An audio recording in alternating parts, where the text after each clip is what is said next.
In 1902, Edward Blackwood, a cartographer for the Crown, was assigned to chart a forgotten stretch of land in northern England called Dunmere. Locals claimed the town didn't exist anymore. "It vanished 50 years ago," said one. But the Royal Map Registry still listed it, untouched. Edward, skeptical but thorough, packed his compass, surveyor's tools, and a revolver. He boarded a train north, bound for the last known outpost near Dunmere. The conductor grew uneasy when Edward mentioned Dunmere. "That place doesn't like being found," he said softly. "Best you don't go looking." Edward arrived at dusk. Mist hugged the moor. No road signs. Only a narrow cobbled path leading into trees that leaned unnaturally inward. He found no welcoming gate, only a crumbled stone marker etched with the word Dunmere in cracked Gothic script. The air thickened with stillness. The town appeared suddenly, no warning, no transition. One step, and there it was, empty streets, intact houses, and gas lamps flickering without any fuel. He wandered the main street. Shops had signs, windows, even goods. But there were no people. Everything looked frozen mid-moment, like time had paused. A newspaper sat on a bench. Dated 1852. Headlines read, "Third child missing. Mayor promises safety." The rest of the page was burned. He entered the town hall. Dustless, clean. A ledger lay open, ink still wet. The last name entered was Edward Blackwood. But he hadn't signed it. He heard faint piano music. It came from a schoolhouse nearby. Through the window, desks were arranged, but the chalkboard had scratch marks, not writing. Inside, a child's drawing was pinned to the wall, a smiling sun, stick figures, and something black in the corner. It had too many eyes. He left quickly. Outside, the streets had changed. Buildings stood where alleys had been. The path behind him no longer led out.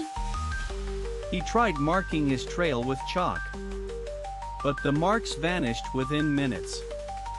The air grew colder. Lanterns began flickering even without wind. That night, he slept in a boarding house. The bed was made, the sheets fresh. At midnight, the door creaked open, though no one entered. Whispers drifted through the floorboards. He walks again. Another seeker. He won't leave. Edward held his revolver close, though he felt it would be useless.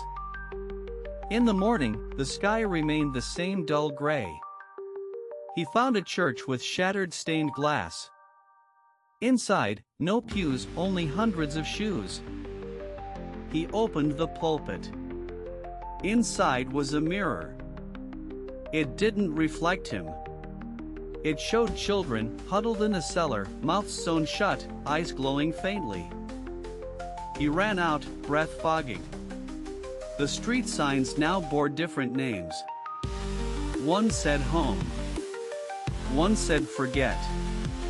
One simply said no. Determined, he tried to sketch the map. But the lines changed as he drew them. Roads looped endlessly. Buildings multiplied where none had stood. He knocked on doors. No one answered. But sometimes, someone knocked back from inside softly, in patterns that didn't match any human rhythm. He returned to the town hall. The ledger now had his name signed 5 more times. One entry read, "He's starting to belong." He looked for the train station, there was none. The tracks ended at a cliff. Below, water churned though there was no ocean nearby. On the third night, he saw them. Figures walking the streets slowly, heads lowered, hands twitching. their faces blurred like ink in rain. They didn't speak. But they watched. Always. From windows, from behind curtains, from mirrors. One raised a hand and pointed at Edward without moving. He followed a bell sound into the mayor's house. On the desk was a journal. "We tried to erase the evil," it said. "We failed." The final pages described a ritual meant to seal the town away from the world. "We anchored it with names. Names keep the thing asleep." Edward flipped the last page. It was blank, except for one word, "yours." A sudden tremor shook the floor. Bells rang where no towers stood. He ran outside. The town was shifting. Buildings sank into the ground. Streets stretched like rubber. The people now followed him silently. He reached the square. A fountain bubbled with ink, not water.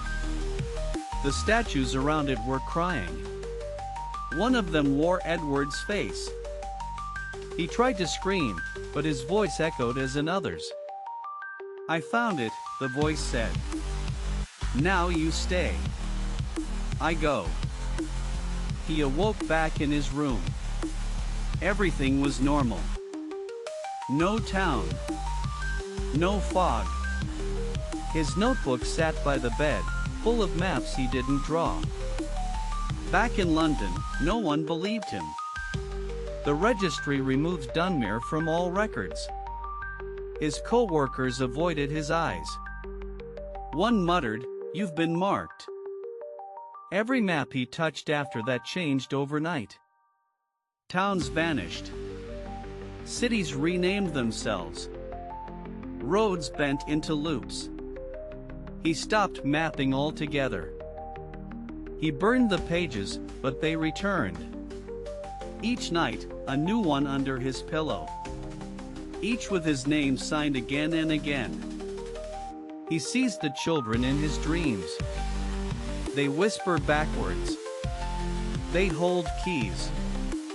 And one always says, "Don't look behind the church." He did once. Just once. And now his reflection moves before he does. Sometimes it smiles when he doesn't. He no longer remembers his home. Only Dunmere. Its name hums in walls, in mirrors, in puddles. The world forgets, but Edward remembers. And the town waits.